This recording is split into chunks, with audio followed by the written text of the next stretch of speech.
first session, and some of you must have watched the replay, which is good. So we're going to build up on this, really build up on this. So make sure you have a pen and paper, because I have mine. Okay. And so we just a little recap. So we talked about understanding that, yes, we are human and we do stress, we do trigger, we do flip, and we have history, we have stories, we have traumas, we have experiences, we have past experiences. And in the first group, in the first class, in the first workshop, I said, let's put all this in a box. And that's still in that beautiful box, okay? And the reason is because it's very difficult to do a group therapy and make sure everyone feels safe. I don't want anyone going through past experience, reliving and then re-traumatizing, yeah? So we don't need to go. And when we do this nervous system increasing capacity that we talked about last week, it's all about the moment. It's all about what's happening right then. When we can increase nervous system capacity and the stress level starts to lose power, it loses power over us because we have more capacity to deal with it. The mind can think more clearly, and it can actually help us understand where that came from what childhood experience, right?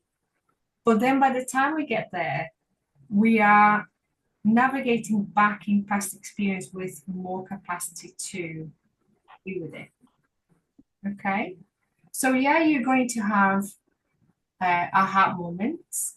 You're going to be like, oh, that's where it came from.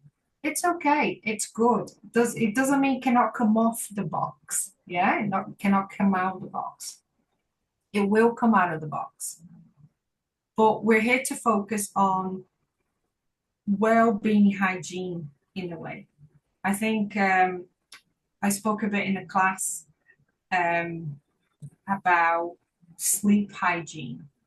So one of the reasons also to increase nervous system capacity is being able to reset the day before you go to bed, because when we go to sleep, we fall into the REM wavelength, and that's the deep sleep. That's the one that you go into dreaming, where people can poke you and then you don't really wake up. That lasts about 45 minutes. Some people can go into REM more than once per night. Okay? If we don't get into REM sleep, even that 145 minutes, we're not diluting what happened in the day, so we can start the next day a bit more fresh. Does that make sense? So the sleep hygiene is also a way for you to increase your nervous system capacity. And when I talk about sleep hygiene, what can you do? Right. Journaling.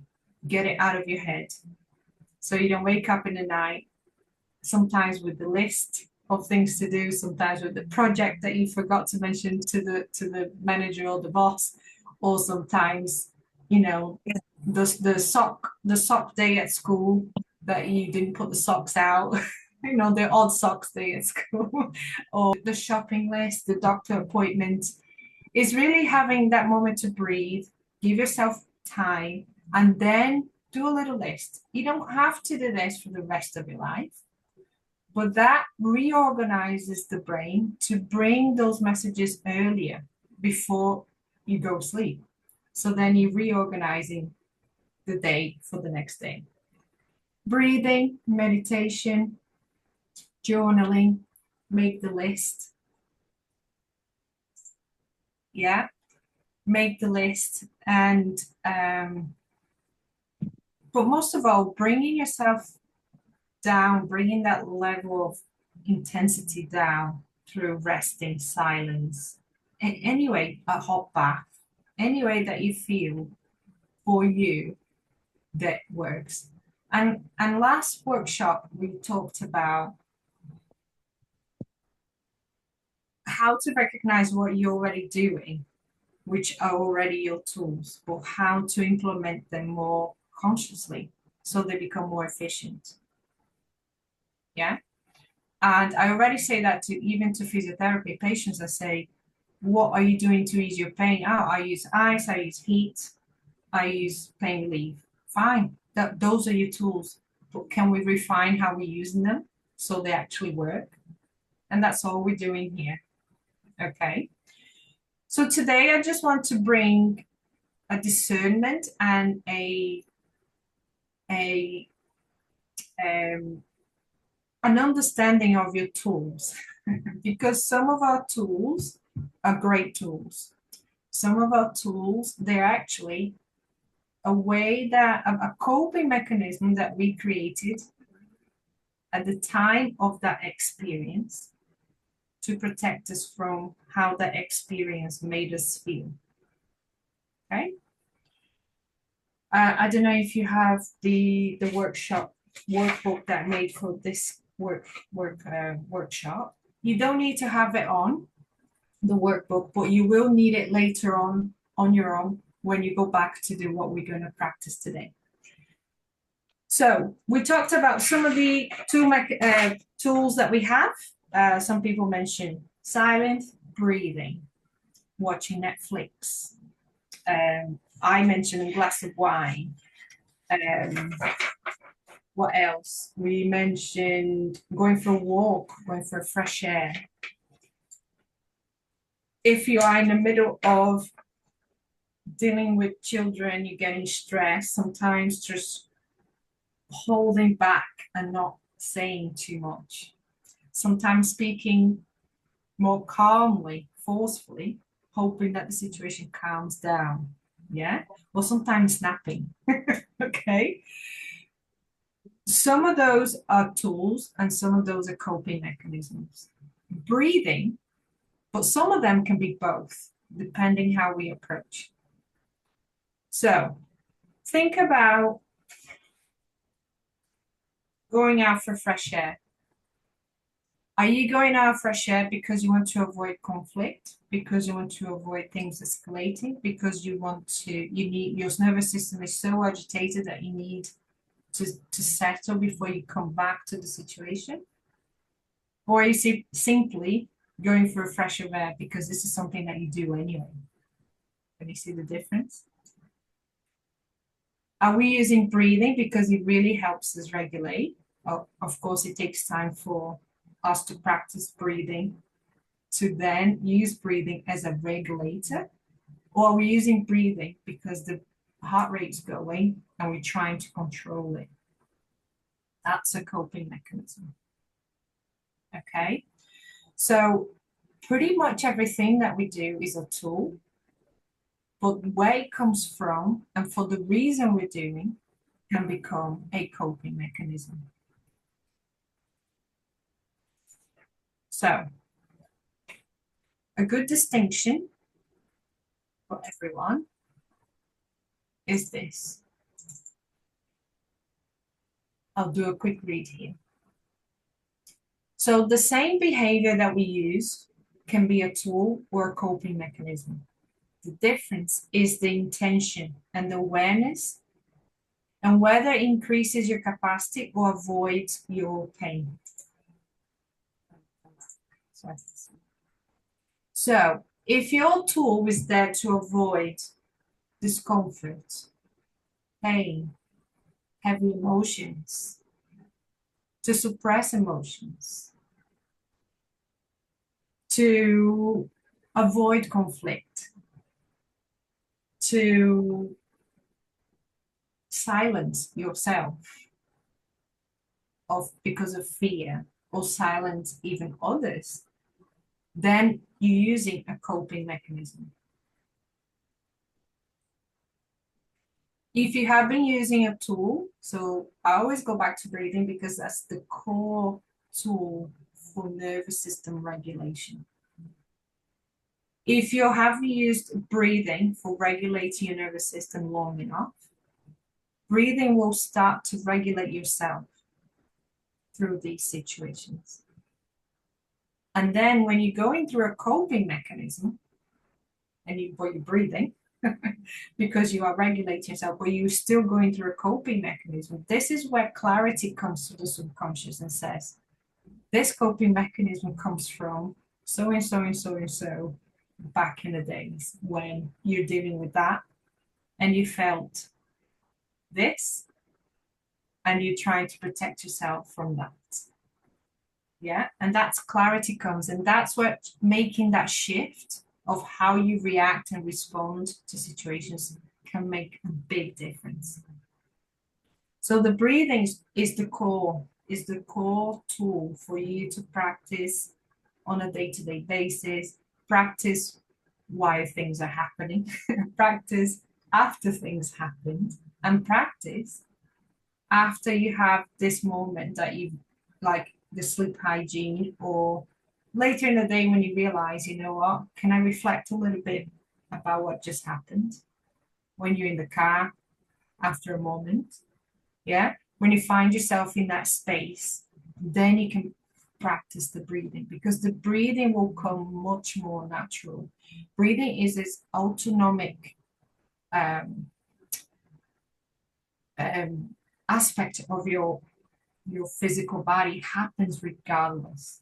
But breathing is very responsive to how we think, how we feel, what we're experiencing internally and externally. The more in touch we are with breathing, the more breathing starts to work for us. Okay. Have you ever been, I can only bring examples of physio, but have you ever been on a massage table or physio table and you're having that massage and all of a sudden you're breathing and you just got there and you lie down, you're breathing still a little bit fast, and then all of a sudden you do that first deep, nice sigh and breath, and then you're able to settle into it. That's your body realizing it's safe. It didn't come on the first minute of that massage or that spa moment or that relaxation moment. It comes a few minutes later, because that's when the subconscious realizes this is safe. And then the deep breath comes all by itself. Going. Just have that nice, spontaneous deep breath. You're not asking for it. The body goes for more breath. And this is your body knowing that you are now safe to do that. So you need to create a safe space. So this is another big tool after breath. Breath number one, creating space, a safe space, number two. So the creating a safe space comes from the external, yeah, the internal, and also things that you can associate with safety. Is there an incense that reminds you that it's time to meditate? Therefore, you feel safe because incense reminds you of meditation. Is there a hot bath that, perhaps reminds you, from just that moment of relaxing, going in the bath and just letting your body drop? That's a safe space if that's how it makes you feel. Would it be a safe space if children were popping in and out in your room while you're meditating? So, it's just being able to create a safe space. And sometimes to create a safe space, we have to set boundaries. And we have to set boundaries from the space of self-love, not from the space of guilt. Guys, I'm going out for an hour. I'm shutting the door for an hour. Do not knock, do not come up. And feel good about that. Feel good of creating that safe space. Because if you know something's going to knock on the door, your mind won't switch off. But you have to request, maybe. And then eventually, once you request, because I've been through this journey where I need to advise and then request and then feel guilty and then realize, you know what, they actually listened, they actually didn't come up, and then feel better about it because there's no disturbances, and then go, I didn't need to feel guilty. Yeah. So setting little boundaries. And it doesn't have to be a whole day. You just need sometimes a half an hour. Yeah. And the sleep hygiene can fit into that safe space. It can be when you're in the bath. It can be when you decide to say, guys, I need half an hour. So creating the space to be able to breathe, we need to practice to be able to increase your nervous system capacity. And that is important. But when you are in the middle of it, getting out the door and late and kids and getting ready and all that, that stuff. There's so many layers to that, especially when it comes to the soul connection between in a family bond. There's so much because kids really come to show us how to be a better person. And perhaps there's an element there that the kids are just trying to show mom, can you be more present rather than more rushing so that they can settle and that they can cooperate better? Because it could be just acting on our own energy like this. Yeah. But besides that, we get to a point where we go, okay, I'm speaking nice, I'm speaking firm, now I'm shouting, now I'm not being heard. Yeah. So there are triggers. There are triggers. And how we react, those are coping mechanisms. So last week we mentioned a few tools, but also a few coping mechanisms on your own little list. Yeah.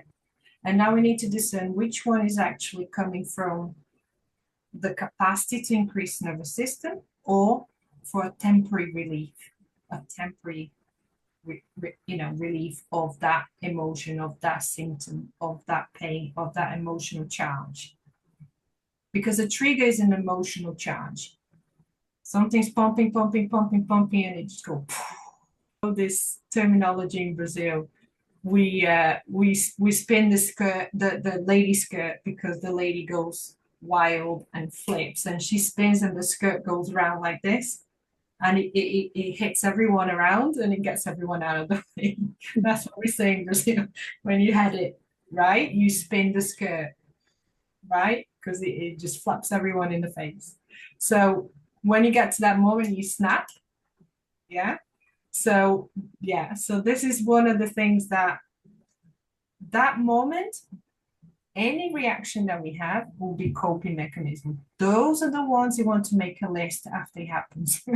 Like, how do I react? Yeah. Do I walk away to avoid escalation, conflict? Do I walk away because I'm afraid to speak up? Do I take a pause not to explode? And why do I explode? Is it because I'm not feeling heard?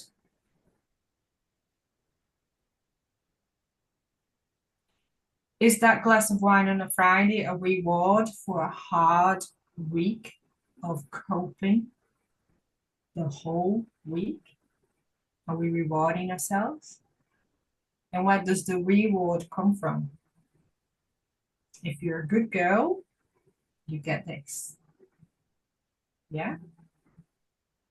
So why are we pushing so hard? Who are we trying to please? Who are you pleasing so much all the time? And why? Why do we need to please people so much? What are we afraid of? Afraid to feel alone, afraid to be rejected, afraid to be left out, be the last one. So we please, yeah, coping mechanism. Every coping mechanism is hiding an emotional pain.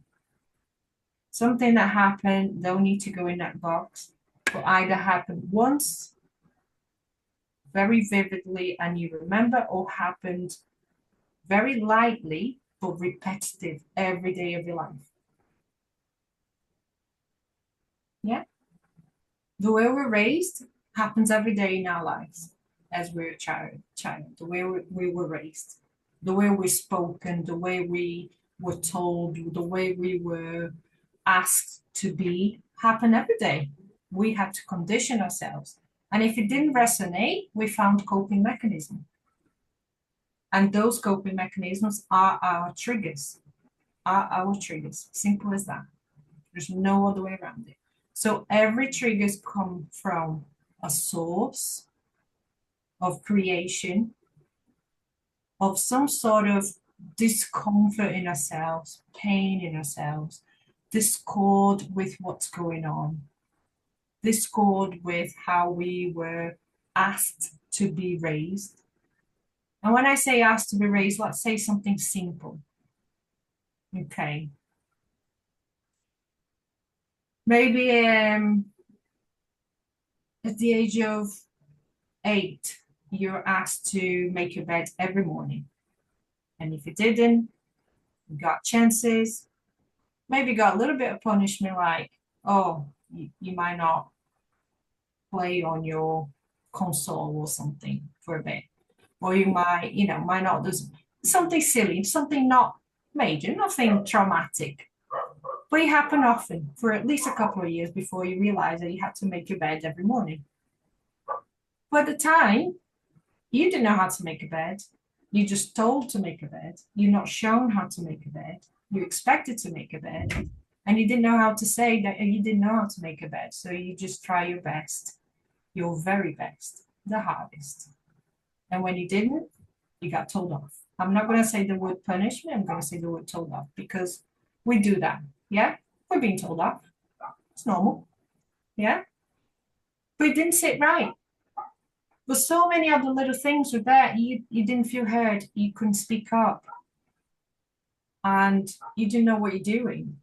You just had to learn on the job to make the bed a little bit better every day. Yeah. And those strategies happen all through our lives: working, career, mother life, motherhood, sorry, not mother life, motherhood.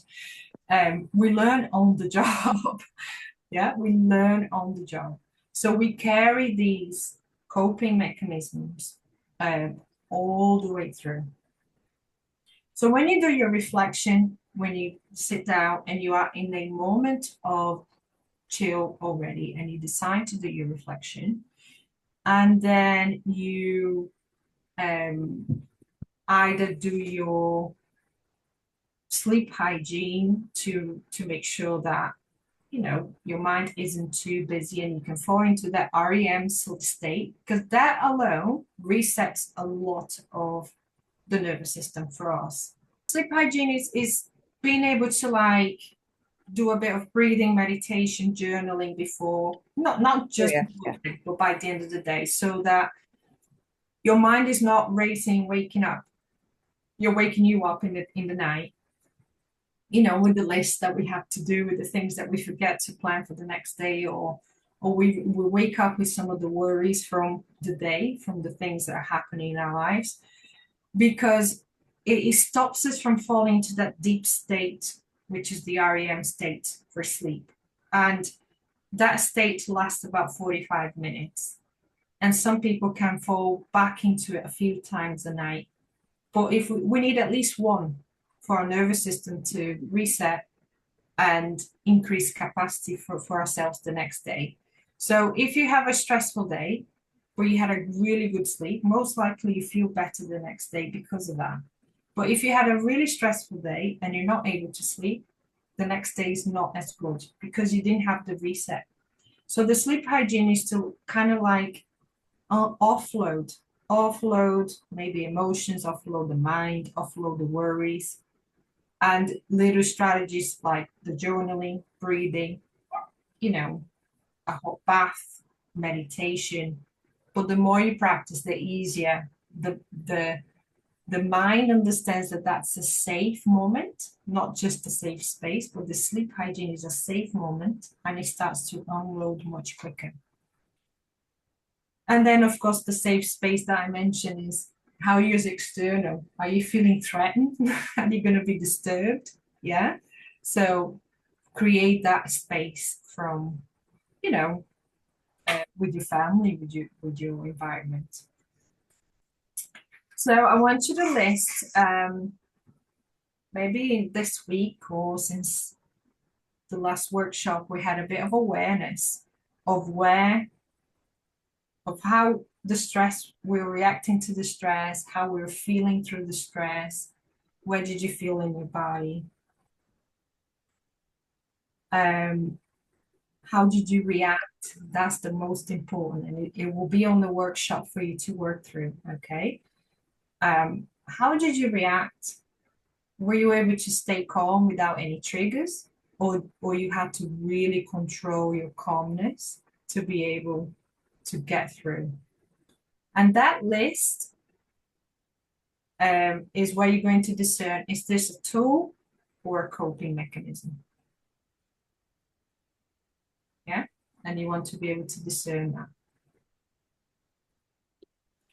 So I did do a little bit of a share on the group because sometimes it's hard to share in a group. I don't expect everyone to share in the group or anyone to share in a group. It's quite hard. You don't know each other. And things can be very personal. But me being in a position of, the host, and I felt that I wanted to bring an example. And it happened, this week. Very simple, very silly sometimes, and just flapping about like, "Ah," but we get there, and you'd probably be asking, all right, so Robbie's sitting here teaching us how to do all this, but she's flapping about over there. Yeah. But yes, I totally understand that. But years ago, a couple of years ago, I would be literally flapping about and it will be lasting for days.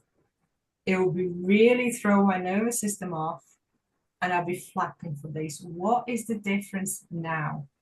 Because I'm human. I'm okay to stress. I'm okay to flip about.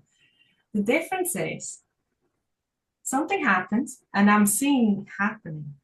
And I'm picking up choices and going, you know, I've been there before. I understand my reaction. I understand my stress level. I understand my capacity. I can enter my capacity. I can use my capacity to navigate this, and I can level it up, and I can level it up, and I can level it and meet the situation as it is. Yeah. Later on, when I got in a car, I was like, did I really need to be that apologetic? You know, I felt really, really wrong. But at the time, I wasn't really flapping, but this is how it felt. But then after in the car, I thought, no, I didn't really need to be. And I understood very quickly. 2 years ago, it'll be 2 days before I realized what happened, or even if it happened, and even if I realized, or even where it came from, or even, there will be no understanding, there will be no awareness. But now things are more like this, and then I can make better decisions. I can make better conscious responses, and my body does not feel as stressed. My mind does not feel stressed. It doesn't carry me over to the next day.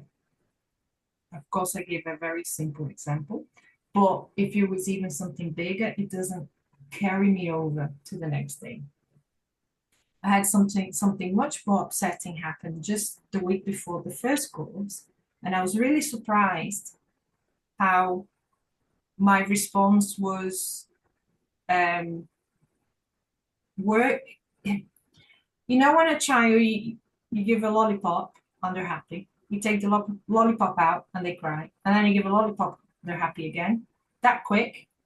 It was like that. It was like, right, I'm upset here, but the situation finished and I'm not upset anymore. Done. Yeah. It was just it resumed and it finished with the situation. It didn't linger. It didn't create a completely different reality that actually was. It didn't um, catastrophize. It didn't dramatize. It didn't make it bigger. Didn't make it smaller. Yeah. And that's the clarity that your nervous system capacity brings for you. You're human. You're gonna have stressful situations, but wouldn't you want to deal with it a little bit more subtle, a little bit more calm? Certain situations really gonna push you up here, but certain situations we don't need to be up here. We can deal with it here. But our nervous system is so sensitive that we just escalate. We want to have that gradual and be able to determine, does it really need to escalate? I like this concept. It's metaphorical, but it's very nice to listen. It really works in the mind. Imagine, right? There's someone right next to you, just you people watching on the street. You people watching. And then you watch someone on a bench sitting down, just minding their own business on the phone, just like, and then someone comes from behind, and you can tell that person's going to scare that other person on the bench. They're coming to jump on them. And then they do the scare, poof, and the person goes, oh. So the person has a few reactions, right? Of course, they're going to jump, it's distress.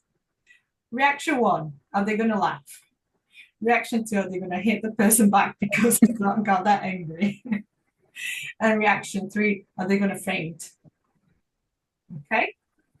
And then when they realize that the situation was just a scare joke, what do? They go, oh, immediately the nervous system change, right?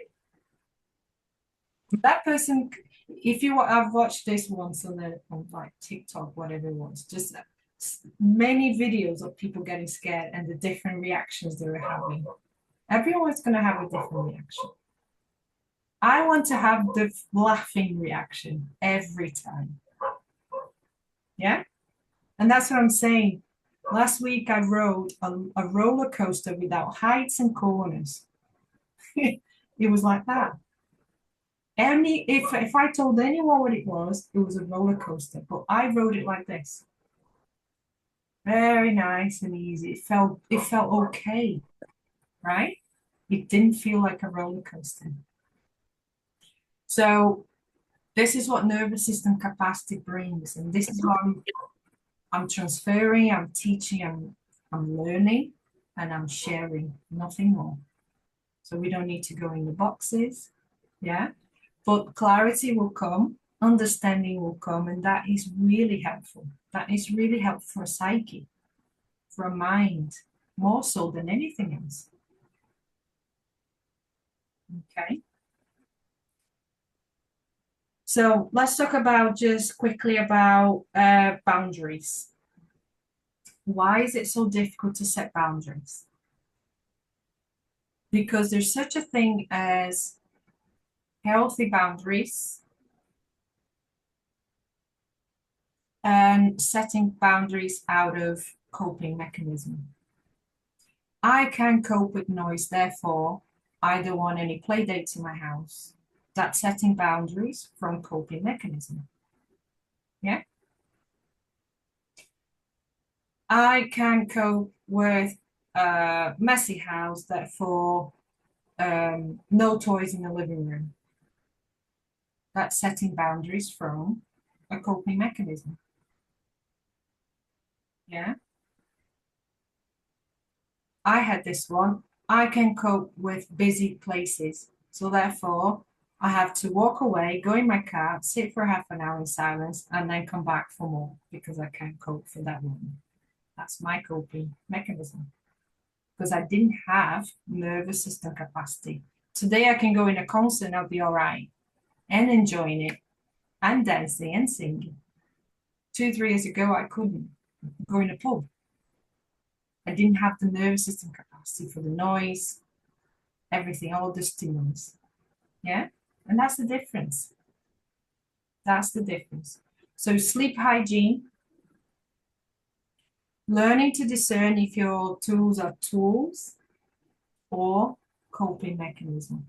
Most likely there'll be coping mechanisms because really the only tool is breathing. And breathing brings you practice so that you can do all the other little tools like meditation, silence, journaling, and creating your little list. Asking for support is a tool. Yeah. Taking a pause is a tool. Speaking from calm, because it comes from calm, is a tool. Going for fresh air, because you just feel like fresh air, is a tool. But when we're using these strategies to buffer something, suppress something, stop something from feeling, or even escalating, of course, then those are coping mechanisms.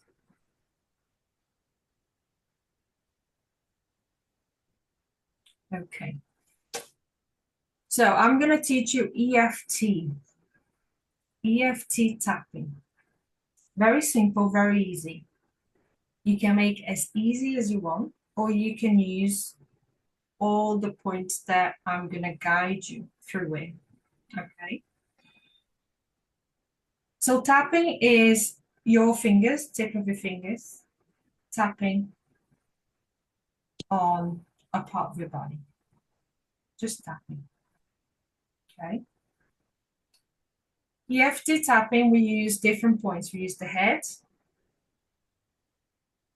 the side of the eyebrow, like the temple. We use underneath the eye, just to the side of the cheekbone here. Okay. We use under the nose, in the chin line. We use just behind the armpit there.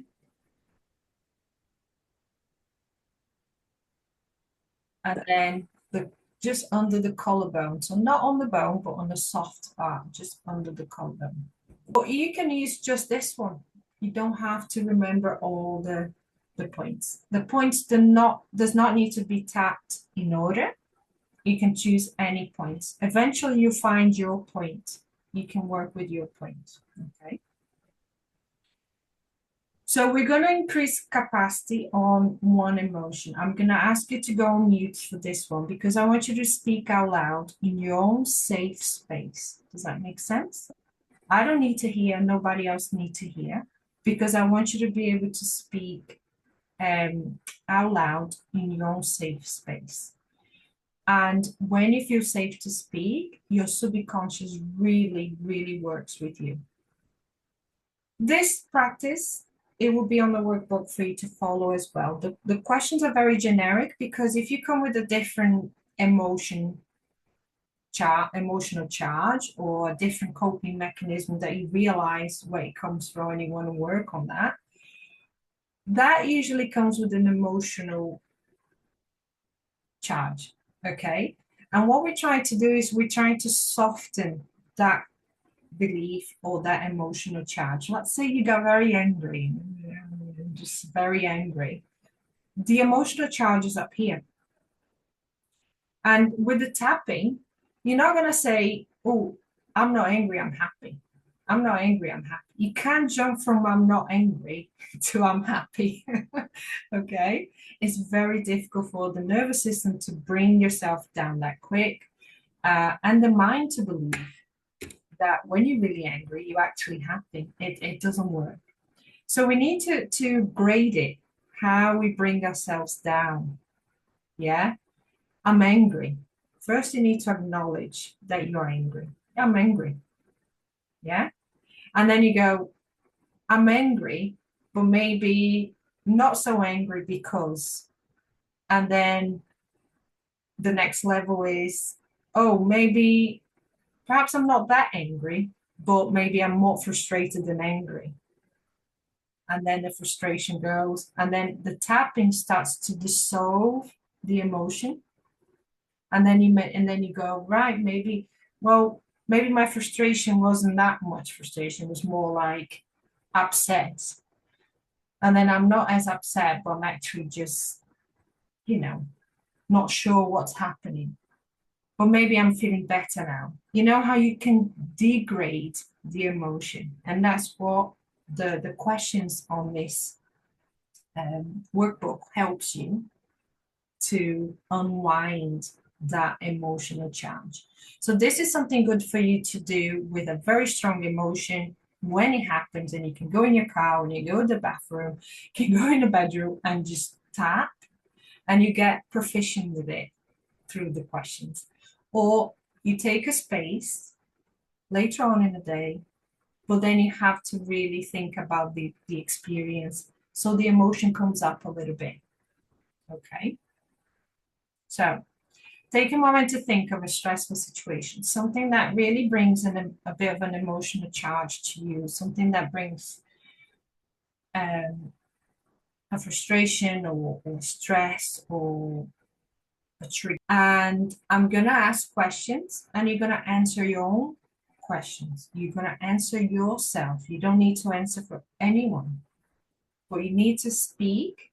It doesn't have to be loud, but you need to hear your own voice. This is the activation to allow the subconscious to work the way down. Okay. And I'll guide you to tapping.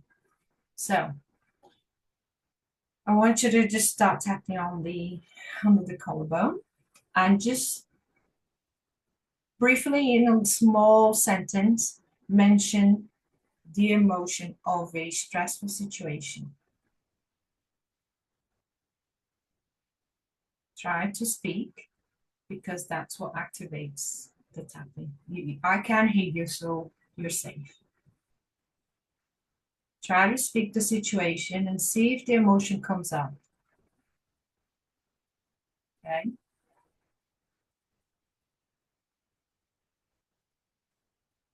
And as the emotion comes up, I want you to grade it. Just give a number in your head out of 10, 10 being the worst, like really bad emotion, really strong, really intense. Just grade it in your head and remember that for later. I'm going to ask the questions, you answer. You don't have to ask the questions yourself. Just pay attention to the tapping. What am I feeling in this situation? What is my emotion in this situation?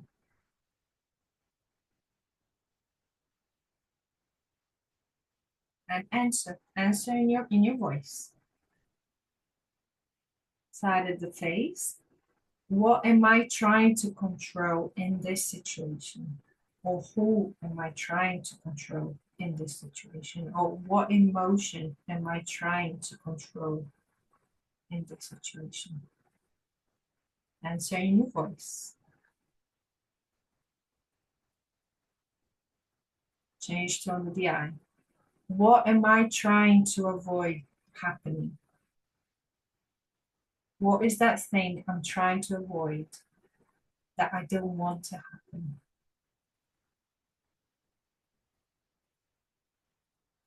And say in your voice, under the nose. If I strip this back completely, what belief about myself might be underneath this?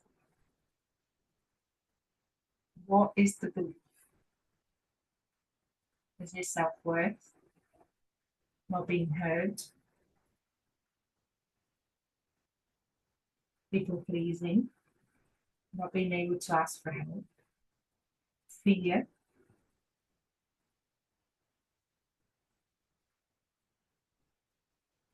Okay, back to the chest. In this situation, a part of me believes what? Feel your body now. Where does that feel? What does your part of you believe about yourself in this situation? Feel it in your body.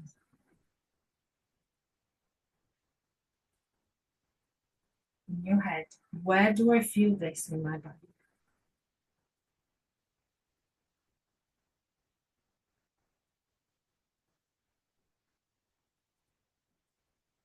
What is the sensation? Side of the eye.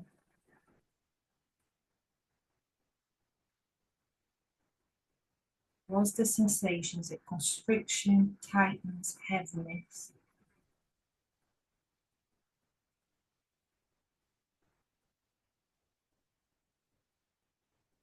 Under the nose. How this belief is trying to protect me from what? What's the belief trying to protect me from?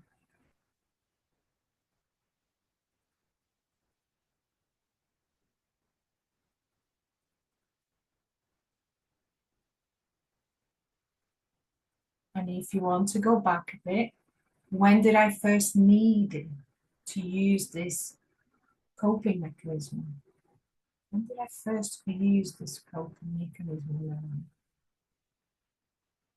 What was it helping me to survive?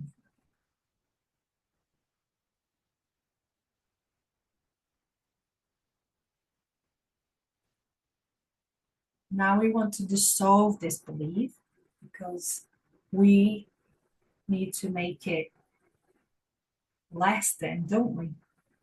Is this belief true 100% of the time? Is it always the same? Or sometimes is it not as much?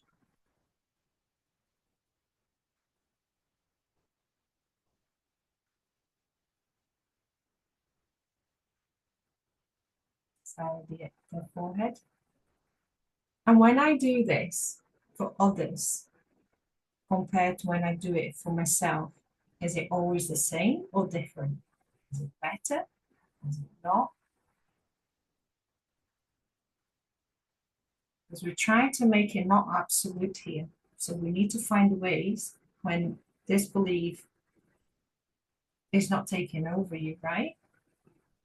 Because it's not.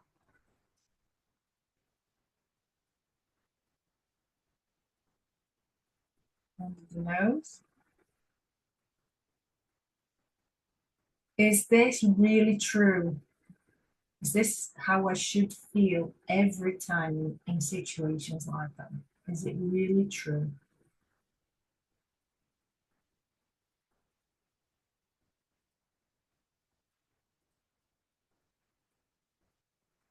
Under the chin. And if it's not true, what other choices do I have how to respond, how to be, how to think? What other choices do I have?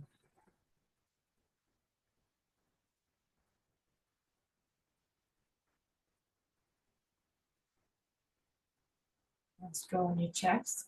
Now complete the sentence. I choose to make it positive.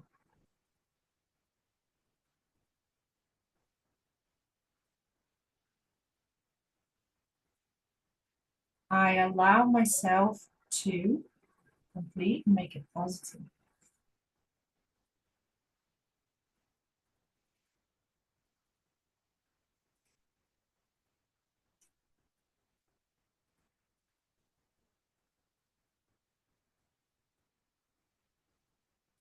Can you now bring a lighter emotion, degrading the first one? What's the next emotion that you can bring up? Make it lighter, make it less intense. Name the emotion and then give an intensity to that second emotion. Let's go on top of the head. Okay. And can this emotion, the second emotion, fit into that situation still or not? And if it does, how so? Can you justify that emotion in that situation, the second emotion?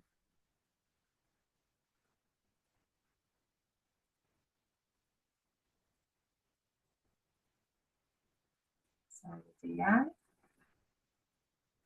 And is it 100% true every single time in those situations? And if not, can you bring one reason why it's not? Just one.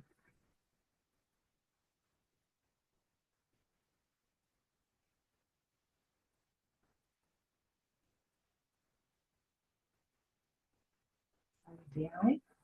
And if this situation was happening with other people, your family members, or just to you, would it be different? And how so?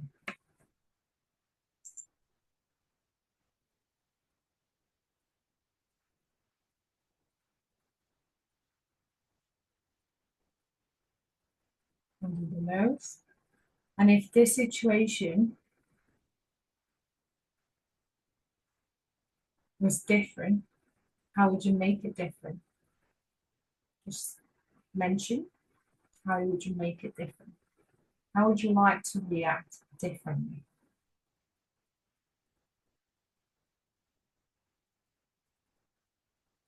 And under the chin, and I want you to complete the sentence in a positive way. I choose to.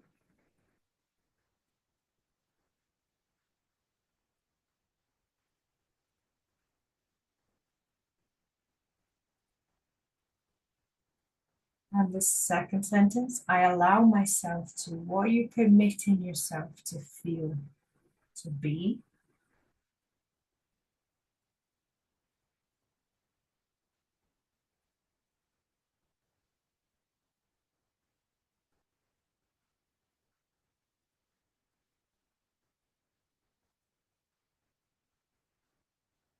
And what's your intensity now compared to the beginning? Is it lower? Yeah. Okay. Much lower? Yeah. Okay. So pick an emotion that you want to be. I want to be calm. I want to be sovereign. I want to feel loved. I want to feel heard. And I want you to just repeat 3 times, whatever sentence that is, while tapping.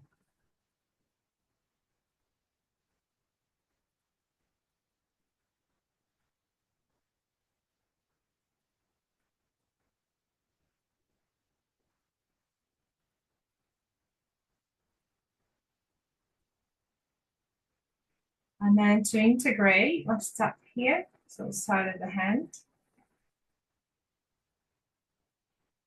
I love myself. So say, repeat after me. I love myself. I respect my emotions.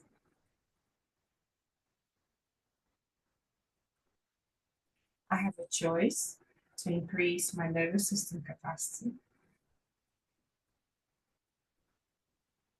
to be able to navigate my emotions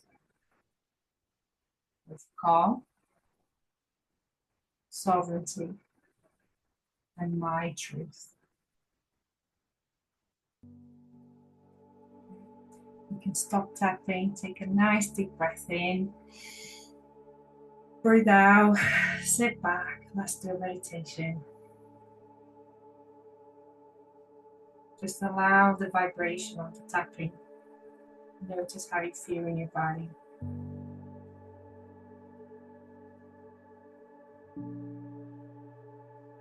Nice breathing, focus on your breath in and out.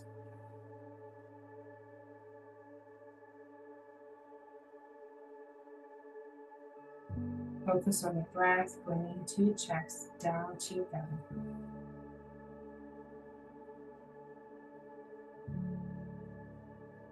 Maybe on the breath in, maybe on the breath out, you can sense more things in your body.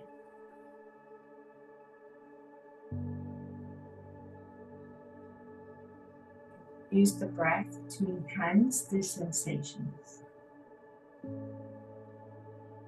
without fear. We have sensations that are a bit trapped in our body and they need releasing, alchemizing. But to release them, we need to sense them, we need to feel them and let them go.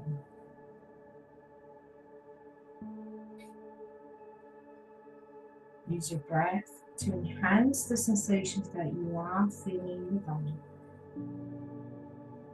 Allow yourself to feel as you breathe in or out. Don't stop the sensations. Don't block the sensations.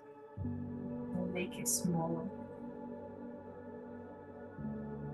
Let it be there. Safe space. You can feel them and let them go.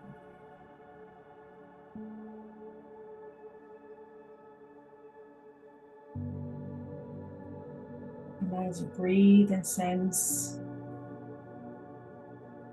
they start to dissipate gradually, less and less in your body.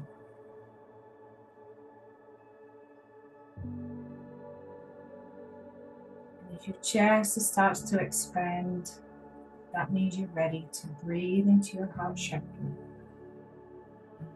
Make that feeling grow, expand. It needs to be bigger than your chest. It needs to come through your skin and surround your body like a bubble of light. Breathe into your chest and expand into a bubble of light.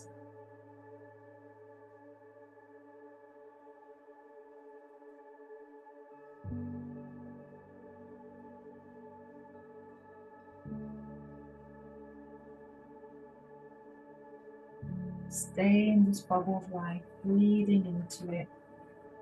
Light swirls around you. It penetrates back into your body, back through the skin, into your organs.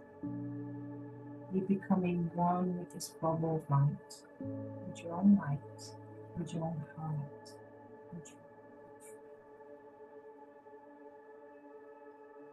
This feeling of comfort, feeling of safety, feeling of one with your light.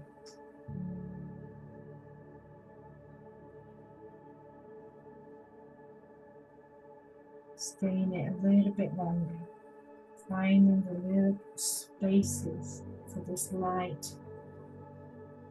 to move into your body.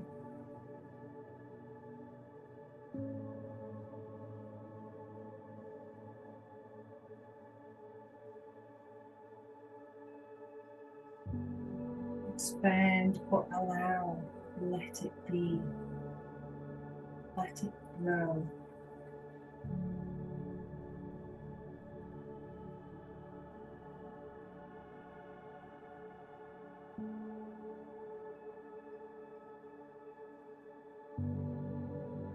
Let it be with you. It's part of you.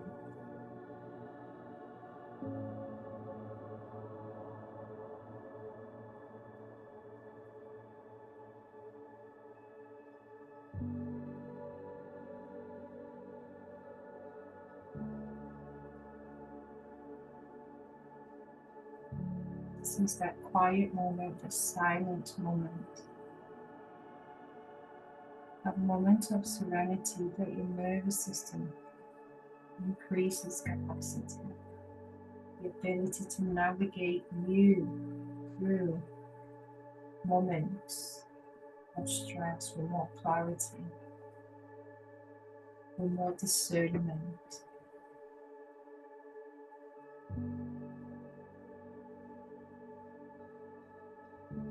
Breathe into your chest, breathe into your belly. Don't be afraid of your own breath. Breath is power. It's light.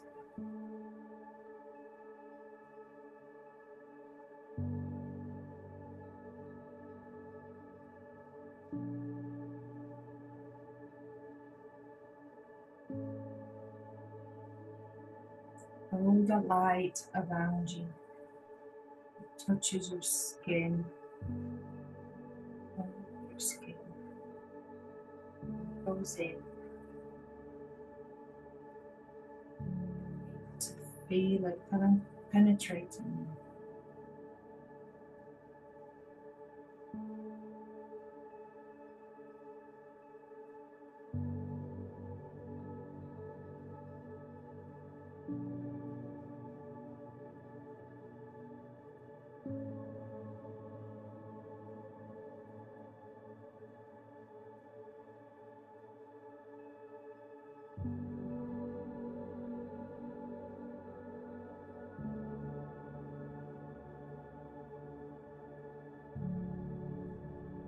Let it grow in your chest. Don't be afraid.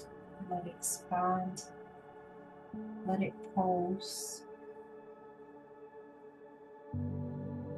Feel like a heavy space in your chest, a weighted space in your chest. You might feel like flutters. You might feel like something growing, expanding. swirling.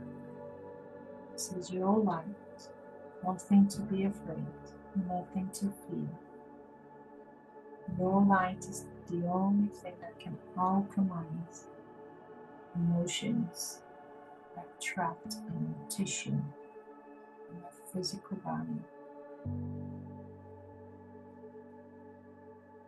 And feel it, through it. We alchemize and let it go.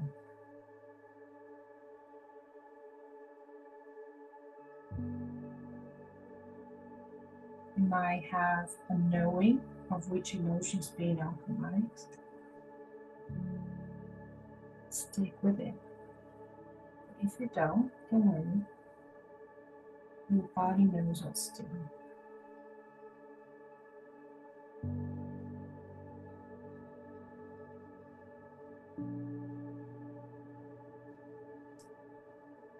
May your eyes be the last thing to open as you become aware of your space, of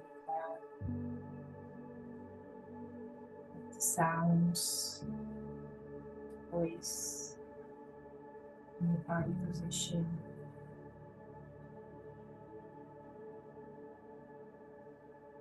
As you come around, try to bring this bubble around you even when you open your eyes. Keep the sensation around you. Slowly, slowly open your eyes. Slowly, slowly come around. There's no rush.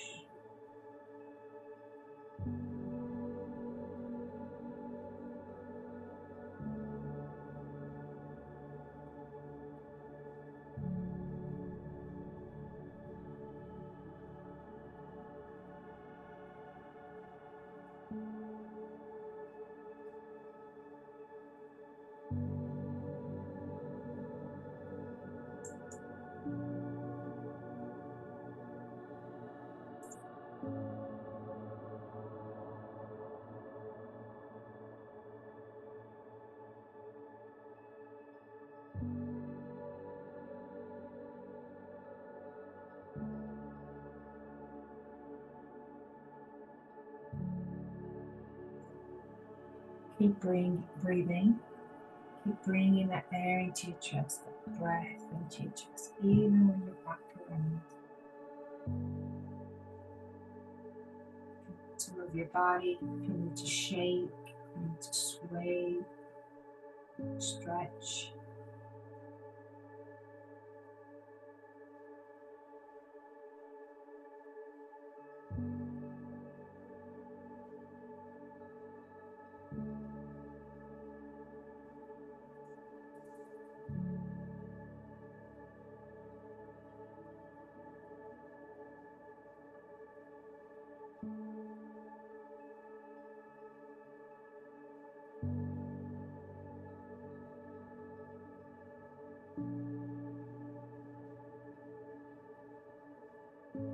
Gentle awareness.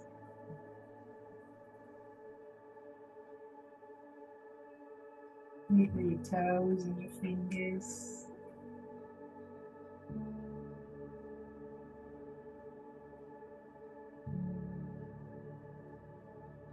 Nice deep breath in.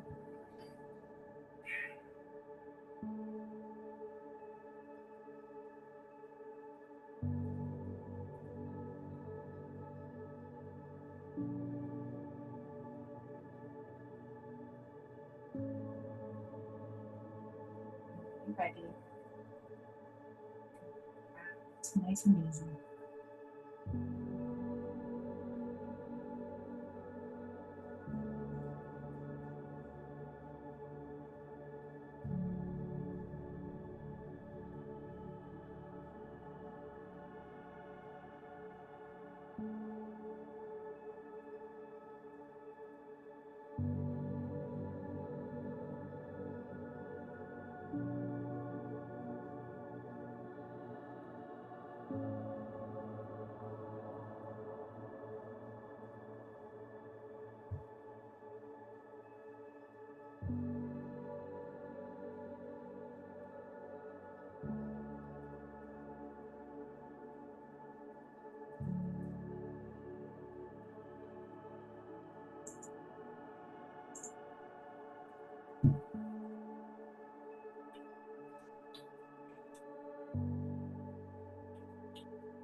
Nice deep breath in and out.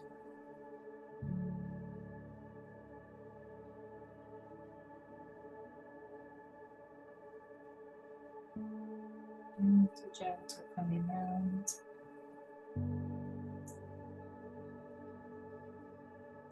Gentle opening of the eyes.